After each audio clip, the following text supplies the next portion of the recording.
Hello all, welcome to Study Buddy. இன்னைக்கு 7th standard Tamil Nadu text book state government unit பார்க்க போகிறோம். இங்கே study buddy சேனலில் polity, history, geography, economics and என்விரான்மெண்ட்க்கு courses போயிட்டுருக்கு. ஸோ இந்த கோர்சஸ் வந்துட்டு பேசிக் கான்செப்ட்ஸ்லேருந்து கவர் பண்ணியிருக்கோம். பிகாஸ் உங்களுக்கு படிக்கும்போது ஈஸியாக இருக்கும். பேசிக் என்சிஆர்டிஸ், பேசிக் தமிழ்நாடு டெக்ஸ்ட் புக்ஸ் சின்ன கிளாஸ்லேருந்து ஸ்டாண்டர்ட் டெக்ஸ்ட் புக்ஸ் வரைக்கும் எல்லாமே கவர் பண்ணி ஒரே இடத்துல இருக்கும். ஸோ ப்ரிப்ரேஷன் வந்து உங்களுக்கு ஈஸியாக ஹோலிஸ்டிக்காக இருக்கும். ஸோ இதோட சாம்பிள் வீடியோஸ் பார்க்கணும் அப்படின்னா யூடியூப்லேயே பிளேலிஸ்ட் க்ரியேட் பண்ணி வீடியோஸ் வந்து சாம்பிள் வீடியோஸ் அப்லோட் பண்ணியிருக்கோம், இந்த கோர்சஸோட சாம்பிள் வீடியோஸை. ஸோ அதை போய் ரெஃபர் பண்ணுங்கள். அதை பார்த்துட்டு உங்களுக்கு ஃபர்தர் டீட்டெயில்ஸ் வேணும்னா கீழே வாட்ஸ்அப் நம்பர் கொடுத்துருக்கோம் டிஸ்கிரிப்ஷன் பாக்ஸில். அதுக்கு மெசேஜ் பண்ணிங்கன்னா ஃபீஸ் ஸ்ட்ரக்சர், கோர்ஸோட டீட்டெயில்ஸ் என்னென்ன டாபிக்ஸ் கவர் பண்ணிக்கோ எல்லாமே அதில் சொல்லுவோம். ஸோ கூடவே டெலகிராம் லிங்க்கும் இருக்குது. அதில் ரெகுலராக வந்துட்டு என்னென்ன கோர்ஸஸ் ஸ்டார்ட் பண்ணுறோம், என்ன போயிட்டுருக்கு, அப்புறம் என்னென்ன ரிசோர்ஸஸ் ஆட் ஆகுது எல்லாமே அதில் சொல்லியிருப்போம். அண்ட் இது மட்டும் இல்லாமல் current affairs courses and answer writing கோர்ஸும் போயிட்டுருக்கு. ஸோ அதோட டீட்டெயில்ஸ், அது எப்படி கண்டக்ட் பண்ணுறோம் எல்லாமே வந்துட்டு வாட்ஸ்அப் நம்பருக்கு மெசேஜ் பண்ணுங்கள், உங்களுக்கு எல்லா டீட்டெயில்ஸுமே கொடுக்குறோம். அண்டு கோர்ஸ் பொறுத்த வரைக்கும் ஃபீஸ் வந்துட்டு இன்ஸ்டால்மெண்ட்ஸில் பே பண்ணிக்கலாம், ஆப்ஷன்ஸ் இருக்குது. ஸோ அதனால் நீங்கள் மெசேஜ் பண்ணுங்கள், will let you know all the டீட்டெயில்ஸை. ஸோ இன்றைக்கி யூனிட் பார்க்கலாம். இன்றைக்கி வந்து ஸ்டேட் கவர்மெண்ட் பற்றி பார்க்க போகிறோம். ஸோ இந்த யூனிட் எப்படி இருக்குன்னா ஃபுல்லாகவே வந்துட்டு ஒரு கான்வர்சேஷன் மாதிரி, கிளாஸில் டீச்சரும் ஸ்டூடெண்ட்ஸ்க்கும் நடுவில் கான்வர்சேஷன் மாதிரி போயிட்டுருக்கு. ஸோ நம்ம வந்து இதில் என்னென்ன கான்செப்ட்ஸ் இருக்கோ அதை மட்டும் எடுத்துக்கலாம். ஃபர்ஸ்ட் வந்துட்டு இது என்ன பேக்ரவுண்ட் என்னன்னு சொல்லிடுறேன். ஒரு ஸ்கூலில் ஒரு கல்ச்சுரல் ஈவெண்ட் நடக்கிறதுக்கு ஒரு சீஃப் கெஸ்ட் வராங்க, அவங்க எம்எல்ஏவாக இருக்காங்க அப்படின்னு சொன்னால் அதுலேருந்து கான்வர்சேஷன் ஸ்டார்ட் ஆகுது. ஸோ என்னென்ன அப்படின்னு பார்க்கலாம். ஃபர்ஸ்ட் வந்துட்டு எம்எல்ஏ தான் சீஃப் கெஸ்ட்டாக வராங்க அப்படின்னா எம்எல்ஏ யார் அப்படின்னம்னா ஃபுல் ஃபார்ம் வந்துட்டு மெம்பர் ஆஃப் லெஜிஸ்லேட்டிவ் அசம்பிளி. அப்போ லெஜிஸ்லேட்டிவ் அசம்பிளினா என்ன அப்படின்னம்னா இதுதான் தமிழ்நாடோட லெஜிஸ்லேட்டிவ் அசம்பிளி. இந்த பிக்சரில் கொடுத்துருக்காங்க இல்லையா. ஸோ இது வந்துட்டு ஒரு ஃபோர்ட், சென்னையில் இருக்க ஒரு ஃபோர்ட்டு. ஃபர்ஸ்ட் இங்கிலீஷ் ஃபோர்ட் இந்தியாவில் கட்டினது இதுதான், இங்கே சென்னையில் இருக்கு. ஸோ இதில் தான் வந்துட்டு இப்போ தமிழ்நாடு கவர்மெண்ட்டோட அசம்பிளி வந்துட்டு இங்கே தான் இருக்குது, இந்த கவர்மெண்ட் பில்டிங்கில் தான் நம்ம இருக்கிறோம். ஓகே, இதில் என்னென்ன இருப்பாங்க, யார் லெஜிஸ்லேட்டிவ் அசம்பிளி அப்படின்னா என்ன அப்படின்னா it is the lower house where all the MLAs meet. Member of legislative assembly எல்லாரும் சேர்ந்து இந்த இடத்துல தான் வந்துட்டு நம்ம கவர்மெண்ட், நம்ம ஸ்டேட்டை ரன் பண்ணுறதுக்கான பாலிசிஸ், என்னென்ன விஷயம், அட்மினிஸ்ட்ரேஷன் ஒர்க் எல்லாமே இங்கே தான் நடந்துட்டுருக்கோம். இதுதான் தமிழ்நாடு கவர்மெண்ட்டோட மெயின் பிளேஸு, ஒர்க் ஆகிற பிளேஸு. சரி, லெஜிஸ்லேட்டிவ் அசம்பிளியில் யார் யார் இருப்பாங்க அப்படின்னா என்ன அப்படின்ட்டு பார்க்கலாம். ஃபர்ஸ்ட் வந்துட்டு இந்தியாவை எடுத்துக்கிட்டோம் அப்படின்னா 3 லெவலில் வந்துட்டு அட்மினிஸ்ட்ரேஷன் நடக்கும். எங்கே, யூனியன் லெவல், கண்ட்ரி, ஹோல் கண்ட்ரிக்கு ஒன்று. அடுத்தது ஸ்டேட் லெவல், அந்தந்த ஸ்டேட்டில். அதுக்கப்புறம் யூனியன் டெரிட்டரிஸ் இருக்கு இல்லையா, அந்த யூனியன் டெரிட்டரிஸ்க்கு ஒரு கவர்மெண்ட் இருக்கும். ஸோ 3 லெவலில் இருக்கும். 3 லெவல் அப்படிங்கன்னா like centre and state. So இதை தான் வந்துட்டு ஃபெட்ரல் சிஸ்டம் அப்படின்னு சொல்கிறோம். டிவிஷன் ஆஃப் பவரை தான் வந்துட்டு ஃபெட்ரல் சிஸ்டம் அப்படின்னு சொல்கிறோம். நமக்கு தெரியும் இந்தியா வந்துட்டு parliamentary, democratic and republic country. அதாவது பிரசிடென்ட் வந்துட்டு ஹெட் ஆஃப் த யூனியன், ஸ்டேட்ஸுக்கு, யூனியன் டெரிட்டரிஸ் எல்லாத்துக்கும். இந்தியா அப்படின்னு எடுத்தோம்னா அதோட ஹெட் யார் அப்படின்னா பிரசிடென்ட் தான். பிரைம் மினிஸ்டர் அண்ட் மினிஸ்டர்ஸ்லாம் எதுக்கு இருக்காங்க அப்படின்னா இந்த கவர்மெண்ட்டை, கண்ட்ரியை ரன் பண்ணுறதுக்கு தான் prime ministers and ministers are for the smooth functioning of the government. இதை வந்துட்டு சென்ட்ரல் கவர்மெண்ட் அப்படின்னு சொல்கிறோம். பிரைம் மினிஸ்டர், மினிஸ்டர்ஸை வந்துட்டு சென்ட்ரல் கவர்மெண்ட், அதாவது யூனியன் லெவலில் இருக்கவங்க. சரி, இதே மாதிரி ஸ்டேட்ஸுக்கு எப்படி இருப்பாங்க அப்படின்னு பார்த்தோம்னா ஸ்டேட்ஸுக்கும் யூனியன் டெரிட்டரிஸ் ரெண்டுக்கும் எப்படி இருப்பாங்கன்னா தனித்தனியாக அவங்களுக்கு அட்மினிஸ்ட்ரேஷனுக்கு கவர்மெண்ட்ஸ் இருப்பாங்க. ஸோ ஒரு ஸ்டேட் எடுத்துக்கிட்டோம் அப்படின்னா கவர்னர் இருப்பாங்க, சீஃப் மினிஸ்டர் இருப்பாங்க, அப்புறம் அவங்களுக்கு கீழே மினிஸ்டர்ஸ் இருப்பாங்க. ஸோ இவங்களெல்லாம் என்ன சொல்கிறோன்னா இவங்கள தான் வந்துட்டு MLA, members of legislative assembly, அந்தந்த ஸ்டேட்டில் இருக்கவங்க. இதே வந்து பார்லிமெண்ட்டில் இருக்கிற மினிஸ்டர்ஸை வந்து என்ன சொல்லுவோம்னா மெம்பர் ஆஃப் பார்லிமெண்ட், எம்பி அப்படின்னு சொல்கிறோம். ஓகே, இவங்க 2 பேருமே central government and state government ரெண்டுலேயும் இருக்கிற எலெக்டட் மெம்பர்ஸ் வந்து நம்ம கான்ஸ்டியூஷனில் என்ன மென்ஷன் பண்ணியிருக்காங்களோ அதுக்கேற்ற மாதிரி தான் நம்ம கவர்மெண்ட்டை ரன் பண்ணுவாங்க. சரி, ஓகே. இப்ப இந்த எம்எல்ஏஸ் எல்லாம் வந்துட்டு யார் அப்பாயிண்ட் பண்ணுவாங்க? என்ன அப்படின்ட்டு ஸ்டூடண்ட் வந்து டவுட் கேட்குறாங்க. அதுக்கு என்ன சொல்றாங்கன்னா, எம்எல்ஏஸ், மினிஸ்டர்ஸ் எல்லாருமே வந்துட்டு நம்மளது டெமோக்ராட்டிக் கண்ட்ரி. இந்தியா வந்துட்டு டெமோக்ராட்டிக் கண்ட்ரினால நம்ம யாரும் வந்து அப்பாயின்ட்மென்ட் பண்ண மாட்டாங்க. இவங்க எல்லாமே எலெக்ஷன் மூலமா வந்தவங்க தான். ஸோ எலெக்ஷன்னா என்ன அப்படின்னா, போன யூனிட்ல பொலிட்டிக்கல் பார்ட்டிஸ் தான் பார்த்தோம் இல்லையா? ஒவ்வொரு பொலிட்டிக்கல் பார்ட்டிஸும் ஒரு கான்ஸ்டிட்யூன்சினா ஒரு ஏரியாவை டிவைட் பண்ணியிருப்பாங்க. ஸோ அந்த பர்டிகுலர் கான்ஸ்டிடியூன்சிக்கு ஒரு பொலிட்டிக்கல் பார்ட்டியோட கேண்டிடேட் வந்து கண்டெஸ்ட் பண்ணுவாங்க. சில இடத்துல இண்டிபெண்டன்ட் கேண்டிடேட்ஸும் கண்டெஸ்ட் பண்ணுவாங்க. ஸோ இந்த political parties nominate their candidates in each constituency. அதுக்கப்புறம் என்ன பண்ணாங்கன்னா எலெக்ஷன் நடக்கும். எலெக்ஷன்ல யாரு வந்துட்டு நிறைய ஓட்டு அந்த மொத்தமா கண்டெஸ்ட் இந்த கான்ஸ்டிடியூன்சிஸ்க்கு ஒரு 10 பேர் கண்டெஸ்ட் பண்றாங்க அப்படின்னா அதுல யார் ஒருத்தர் வந்து நிறைய ஓட்ஸ் வாங்கியிருக்காங்களோ அவங்க தான் வந்துட்டு அந்த கான்ஸ்டிடியூன்சியோட member of legislative assembly, MLA அப்படின்னு சொல்றோம். இங்க யார் ஓட்டு போடுவாங்கன்னா 18 years of age, universal adult franchise. Okay, இதை கண்டக்ட் பண்றது வந்துட்டு எலெக்ஷன் கமிஷன் ஆஃப் இந்தியா. இதெல்லாமே லாஸ்ட் யூனிட்ல பார்த்தோம். So election commission of India வந்துட்டு எலெக்ஷனை கண்டக்ட் பண்ணி அவங்க தான் வந்துட்டு இந்த ரிசல்ட்ஸ் எல்லாம் யார் அதிக ஓட்டு எடுத்திருக்காங்கன்னு எல்லாம் கவுண்ட் பண்ணி அவங்க தான் சொல்லுவாங்க. ஸோ இந்த மாதிரி ஒவ்வொரு கான்ஸ்டிடியூன்சிலையும் இருந்து கேண்டிடேட்ஸ் வந்து வின் பண்ணியிருப்பாங்க இல்லையா? கடைசியாக ஓவராலாக வந்துட்டு எந்த பார்ட்டியோட கேண்டிடேட்ஸ் வந்து நிறைய ஓட்டு வாங்கியிருக்காங்களோ அவங்கள தான் வந்துட்டு மெஜாரிட்டி பார்ட்டி அப்படின்னு சொல்கிறோம். ஸோ மெஜாரிட்டி பார்ட்டி இருக்கவங்க தான் கவர்மெண்ட் ஃபார்ம் பண்ணுவாங்க. அவங்க வந்து கவர்மெண்ட்டை ரன் பண்ண ஆரம்பிப்பாங்க. ஸோ அது வந்து ரூலிங் பார்ட்டி அப்படின்னு சொல்கிறோம். அதுக்கப்புறம் இந்த ஃபர்ஸ்ட் அதிகமான ஓட்ஸ் வாங்கின பார்ட்டிக்கு அடுத்த பார்ட்டி எது இருக்கோ அதுதான் வந்துட்டு ஆப்போசிஷன் பார்ட்டி அப்படின்னு சொல்லி லெஜிஸ்லேட்டிவ் அசம்பிளில இருப்பாங்க. பட் பொதுவாக வந்துட்டு ரூலிங் பார்ட்டி மெஜாரிட்டி இருக்கும் இல்லையா, அதை தவிர மற்ற எல்லா பார்ட்டி மெம்பர்ஸையும் வந்துட்டு we say it as opposition party அப்படின்னு தான் சொல்கிறோம்.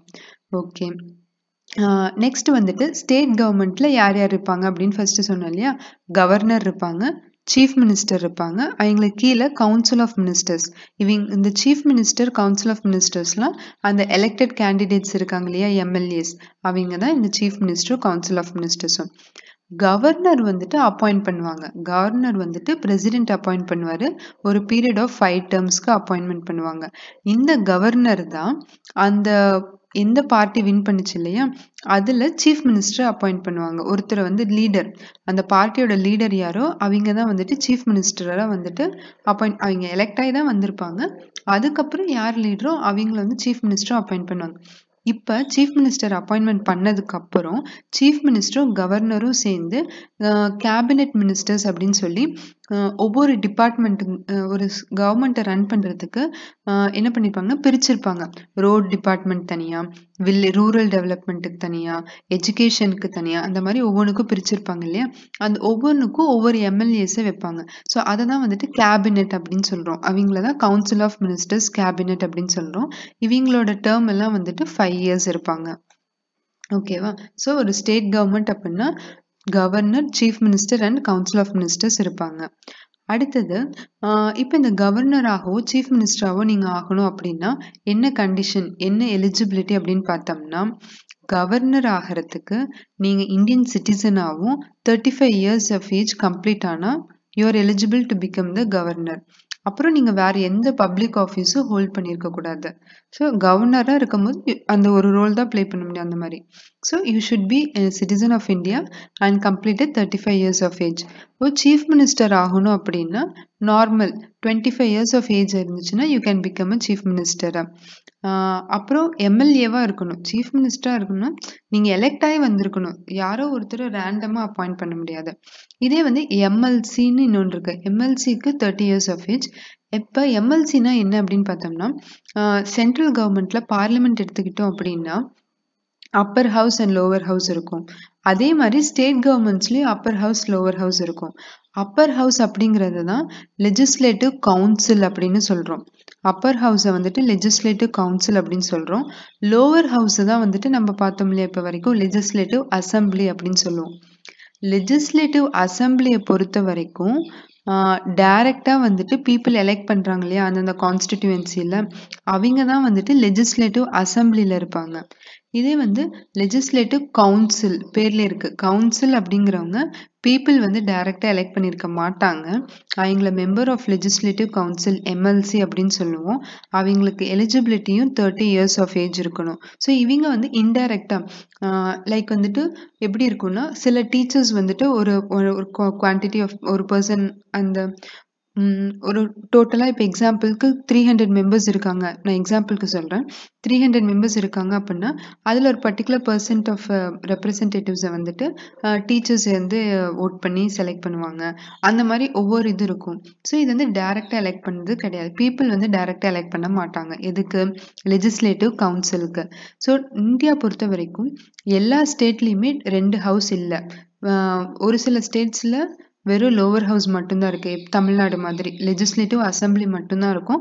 சில ஸ்டேட்ஸ்ல வந்துட்டு both legislative assembly and legislative council ரெண்டுமே இருக்கு. Appar house and lower house. அதுதான் வந்துட்டு பை கேமரல் லெஜிஸ்லேஷன் சொல்லுவோம். தமிழ்நாடுல ஒரே ஒரு ஹவுஸ் லோவர் ஹவுஸ் மட்டும்தான் இருக்கு. அதை வந்து யூனிகேமரல் லெஜிஸ்லேச்சர் அப்படின்னு சொல்லுவோம். இப்போ ஸ்டேட்ல கவர்னரோட ஒர்க் என்ன, சீஃப் மினிஸ்டரோட ஒர்க் என்ன அப்படின்னு சொல்லுவோம். ஸோ கவர்னர் வந்துட்டு பிரசிடென்ட் எப்படி இந்தியன் யூனியனுக்கு ஹெட்டோ அந்த மாதிரி கவர்னர் வந்து ஸ்டேட்டோட ஹெட்டு. ஸ்டேட் எக்ஸிக்யூட்டிவ்க்கு அவர் தான் ஹெட்டு. அவருக்கு நிறைய பவர்ஸ் இருக்கு. இப்போ வந்துட்டு எல்லாமே வந்து என்ன ஒரு டெசிஷன் எடுத்தாலும் ஸ்டேட்ல அவர் பேர்ல தான் அந்த டெசிஷன் இருக்கும் and he should be informed about it. ஒரு ஸ்டேட்ல இருக்க எல்லா யூனிவர்சிட்டிஸ்க்கும் அவர் தான் சான்சலரா இருப்பாரு. இப்போ வந்து ஒரு பாலிசியோ ஒரு பில் ஏதோ வந்து லாவா கன்வெர்ட் பண்ணணும் அப்படின்னா கவர்னர் வந்துட்டு சரின்னு சொன்னா மட்டும்தான் அதை லாவாக்க முடியும். அப்புறம் ஒரு முக்கியமான officers, public service commissions, election commission, wise chancellors இது எல்லாருமே கவர்னர் தான் அப்பாயிண்ட் பண்ணுவாரு. ஸோ கவர்னருக்கு வந்து பயங்கர பவர் இருக்கு ஒரு ஸ்டேட்ல. அடுத்தது சீஃப் மினிஸ்டர் யாருன்னு பார்த்தோம்னா, ஆக்சுவலா இந்த ஒர்க் எல்லாம் பண்றது யாரு அப்படின்னு பார்த்தோம்னா சீஃப் மினிஸ்டர் தான் ரியல் எக்ஸிக்யூட்டிவ் ஹெட் ஒரு ஸ்டேட் அட்மினிஸ்ட்ரேஷன்ல. அவரு வந்துட்டு போர்ட்ஃபோலியோஸ் எல்லாம் வந்துட்டு மினிஸ்டர்ஸ்க்கு அலாட் பண்ணி அவங்கள தான் கவுன்சில் ஆஃப் மினிஸ்டர்ஸ் சொல்றோம் இல்லையா. ஸோ இந்த கவுன்சில் ஆஃப் மினிஸ்டர்ஸ் வந்து இந்த ஸ்டேட் லெஜிஸ்லேச்சருக்கு ரெஸ்பான்சிபிள், கலெக்டிவா ரெஸ்பான்சிபிளா இருக்காங்க. ஸோ அப்படின்னா என்ன சொல்றோம்னா, ஒரு பாலிசி இது கொண்டு வராங்க ஏதாச்சும் பண்றாங்க அப்படின்னா அந்த லோவர் ஹவுஸோட சப்போர்ட் அவங்களுக்கு இருக்கணும். அதை தான் வந்துட்டு கலெக்டிவ்லி ரெஸ்பான்சிபிள்னு சொல்றோம். ஸோ சீஃப் மினிஸ்டர் கீழே டீம் ஆஃப் மெம்பர்ஸா கவுன்சில் ஆஃப் மினிஸ்டர்ஸ் ஒர்க் பண்ணிட்டு இருப்பாங்க. இவங்க வந்து பீப்புளோட வெல்ஃபேருக்கு அவங்களோட நீட்ஸ் அது எல்லாத்தையும் என்னன்னு தெரிஞ்சு அதுக்கு ஏற்ற மாதிரி பாலிசிலாம் ஃபார்முலேட் பண்ணணும். அதெல்லாம் தான் chief minister and council of மினிஸ்டர்ஸோட ஒர்க்கு. ஓகே, இப்போ ஒரு கவர்மெண்ட் இருக்கு இல்லையா, கவர்மெண்ட்டுக்கு ஆர்கன்ஸ் என்னென்ன, அதுல யார் யார் இருப்பாங்க என்னன்னு பார்த்தோம். அதோட முக்கியமான 3 ஆர்கன்ஸ் இருக்கு. என்னென்னா லெஜிஸ்லேட்டிவ், எக்ஸிக்யூட்டிவ் அண்ட் ஜுடிஷியரி.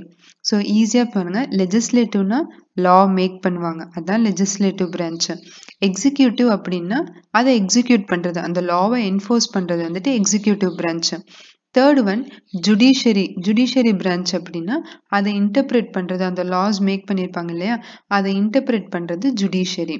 இப்போ ஜுடிஷியரினா என்ன அப்படின்னு பார்க்கணும். லெஜிஸ்லேட்டிவ்னா என்னன்னு பார்த்தோம். Upper house, lower house, legislative assembly, legislative council அதெல்லாம் தான் லெஜிஸ்லேட்டிவ். எக்ஸிக்யூட்டிவ்னா யாரு? Chief minister, governor, council of ministers இவங்களாம் தான் எக்ஸிக்யூட்டிவ்ஸ். அடுத்து ஜுடிஷியரினா என்ன அப்படின்னு பார்க்கலாம். ஸோ ஜுடிஷியரினா ஸ்டேட் லெவல் பொறுத்த வரைக்கும் ஹைகோர்ட் தான் வந்துட்டு ஹையஸ்ட் ஜுடிஷியல் ஆஃபீஸர். அந்த ஜுடிஷியல் லெவல் வந்துட்டு ஸ்டேட்ல ஹைகோர்ட்ஸ் தான் இருப்பாங்க. ஸோ கான்ஸ்டியூஷன் பொறுத்த வரைக்கும் ஒவ்வொரு ஸ்டேட்டுக்கும் ஒரு ஹைகோர்ட் இருக்கும். இந்த ஹைகோர்ட்ல சீஃப் ஜஸ்டிஸ் அப்படின்னு ஒருத்தர் இருப்பாங்க. அப்புறம் அவங்க கூட மற்ற ஜட்ஜஸும் இருப்பாங்க. இந்த நம்பர் ஆஃப் ஜட்ஜஸ் வந்து ஒவ்வொரு ஸ்டேட்டுக்கும் மாறும். அது வந்து அந்த ஸ்டேட்டோட பாப்புலேஷன் நீடை பொறுத்து அது வந்து மாறிட்டே இருக்கும், ஃபிக்ஸட் கிடையாது. இந்த சீஃப் ஜஸ்டிஸ் வந்து யார் அப்பாயிண்ட் பண்ணுவாங்கன்னா பிரசிடென்ட் தான் அப்பாயிண்ட் பண்ணுவாரு. எப்படி கவர்னரை வந்து பிரசிடென்ட் தான் அப்பாயிண்ட் பண்ணாங்களோ அதே மாதிரி பிரசிடென்ட் தான் சீஃப் ஜஸ்டிஸ் ஆஃப் ஸ்டேட் ஹைகோர்ட்டையும் அப்பாயிண்ட் பண்ணுவாங்க. அவங்க வந்து 62 இயர்ஸ் ஆஃப் ஏஜ் கம்ப்ளீட் ஆகிற வரைக்கும் they can hold that office. High court மட்டும் இல்லாம, அதான் ஹையஸ்ட் லெவல் சொன்னோம் இல்லையா, அதுக்கு கீழே டிஸ்ட்ரிக்ட் கோர்ட்டு, ட்ரிபியூனல்ஸ் அப்படின்னு சொல்லிட்டு நிறைய கோர்ட்ஸ் இருக்கும். அது மட்டும் இல்லாம ஃபேமிலி கோர்ட்ஸ் இருக்கு. அண்ட் இது இருக்கு லோக் அடாலத் பீப்புள்ஸ் கோர்ட் அப்படின்னு சொல்லுவோம். ஸோ இதெல்லாம் வந்து வேற வேற பர்பஸ்க்காக இது பண்ண இப்போ ஃபேமிலி கோர்ட்ஸ் அப்படின்னா ஃபேமிலி மேரேஜ் அஃபேர்ஸ் அதெல்லாம் இது பண்ணுறதுக்கு டீல் பண்ணுறதுக்கு வந்து தான் ஃபேமிலி கோர்ட்ஸ்னு சொல்லுவோம். லோக் அடாலத் வந்துட்டு எதுக்குன்னா லைக் கோர்ட் போய் ப்ரொசீஜர் போகாமல் டைரெக்டாக வந்துட்டு ரெண்டு பார்ட்டி வந்து பேசி அந்த அந்த பிரச்சனையை சால்வ் பண்ணுறது லோக் அடாலத் பீப்புள்ஸ் கோர்ட் அப்படின்னு சொல்லுவோம். ஸோ இந்த யூனிட்ல பேசிக்காக என்னென்ன பார்த்தோம்னா லெஜிஸ்லேட்டிவ் ஸ்டேட்டில் எப்படி கவர்மெண்ட் இருக்கும் ஸ்டேட் கவர்மெண்ட் தான் பார்த்தோம். ஸோ ஃபர்ஸ்ட் வந்துட்டு ஸ்டேட் லெஜிஸ்லேட்டிவ் அசம்பிளி லெஜிஸ்லேட்டிவ் கவுன்சில்லாம் என்னென்ன இருக்கும் அதில் எக்ஸிக்யூட்டிவ்ஸ் யார் யார் இருப்பாங்க governor chief minister council of ministers எல்லாம் பார்த்தோம். அப்புறம் கடைசியாக ஜுடிஷியரி பார்த்தோம் ஸ்டேட் லெவலில். ஸோ இதோட இந்த யூனிட் முடிஞ்சது. இதே மாதிரி மற்ற கிளாஸஸும் கோர்சஸ் பார்க்கணும் கிளாஸஸ் வந்து கண்டக்ட் பார்க்கணும் அப்படின்னா இந்த வாட்ஸ்அப் நம்பர் கீழே கொடுத்துருக்கோம் இல்லையா, ஸோ அதுக்கு மெசேஜ் பண்ணுங்கள். எல்லா டீட்டெயில்ஸுமே நாங்கள் உங்களுக்கு கொடுக்குறோம். நெக்ஸ்ட் யூனிட்டில் பார்க்கலாம். தேங்க்யூ.